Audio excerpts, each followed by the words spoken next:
নমস্কার বন্ধুরা, Titli village food কিচেনে সবাইকে স্বাগত। আজ আমি ইলিশ মাছ দিয়ে দই ইলিশ বানাবো। দুটো বড় সাইজের ইলিশ মাছ নিয়ে নিয়েছি। প্রথম বানিয়ে নিব, মাছগুলো বানিয়ে নিব। কতটা বড় আর চওড়া দেখতে।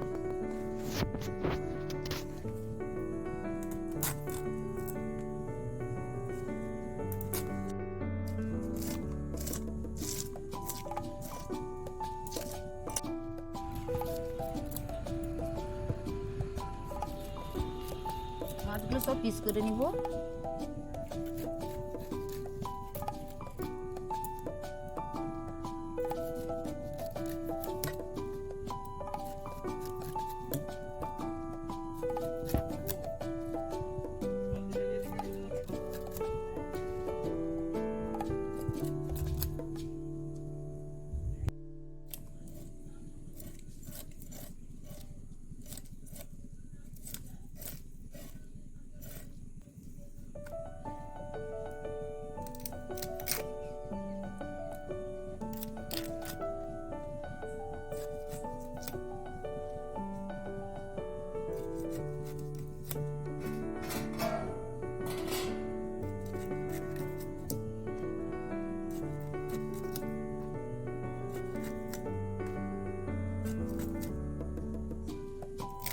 মাছগুলো সব কেটে নিয়েছি।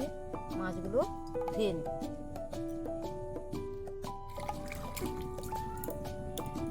মাছগুলো সব ভালো করে ধুয়ে নিয়েছি। রান্নার কাছে চলে যাব। মাছগুলো সব ভালো করে ধুয়ে নিয়েছি। মাছগুলোতে লবণ, হলুদ আর কিছুটা সরষের তেল মাখিয়ে দিব।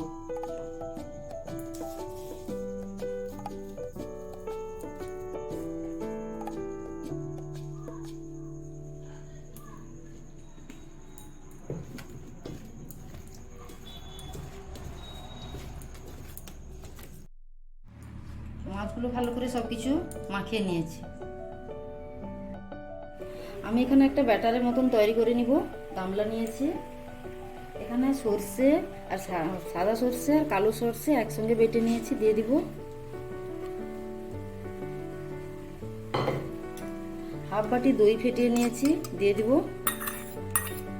দই ইলিশ, তাই দই একটু বেশি লাগবে। পেঁয়াজ কুচনো দিয়ে দিব। রসুন কুচনো, চেরা কাঁচা লঙ্কা দিয়ে দিব। হলুদ গুঁড়ো, লঙ্কার গুঁড়ো অল্প দেব। লবণ স্বাদ মতো।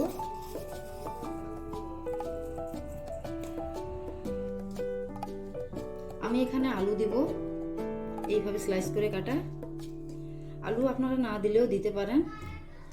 আমি এখানে পেঁয়াজ দিয়েছি। পেঁয়াজ দিয়ে বন্ধুরা রান্না করে কমেন্টে জানাবেন কেমন হয় দই ইলিশটা। আমার ভিডিও যদি ভালো লেগে থাকে লাইক, শেয়ার, কমেন্ট এবং সাবস্ক্রাইব করবেন, পাশে থাকবেন। এতে কিছুটা কাঁচা সর্ষের তেল দিয়ে দিব।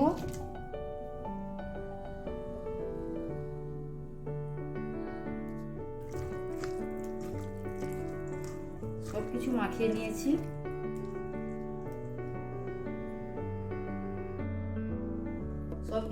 নিয়েছি। রান্নার কাছে চলে যাব। কড়াই গরম হয়ে গেছে। দই ইলিশ করার জন্য সর্ষের তেল দিয়ে দিব।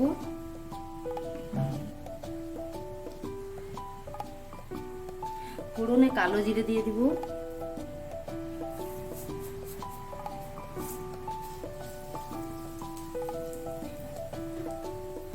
মাছগুলো তেলে দিয়ে দিব।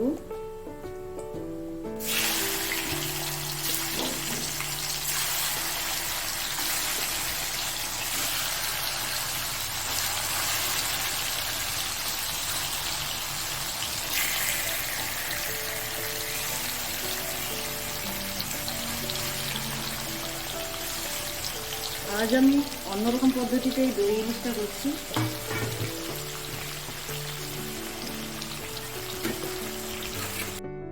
এক সাইড হালকা ভাজা হলে উল্টে দিব।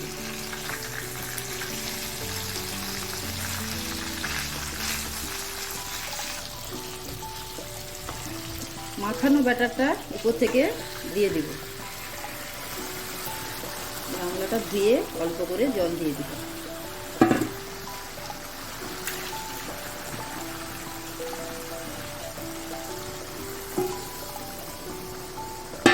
উপর থেকে 5টা কাঁচা লঙ্কা চেরা দিয়ে দেব, চেরা কাঁচা লঙ্কা উপর থেকে দিয়ে দেব। ঢাকা দিয়ে রেখে দেব 5 মিনিট। গ্যাসের ফ্লেমটা লো করে দিব। কিছুক্ষণ পরে ঢাকনা খুলে দেখে নিব।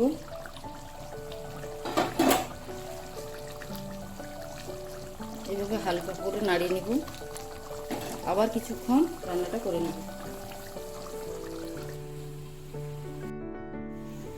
5 মিনিট পরে ঢাকা খুলে দেখে নিব। দই ইলিশটা এখন তৈরি হয়ে গেছে। এখন পরিবেশন করব। খেয়ে বলবো কেমন হয়েছে।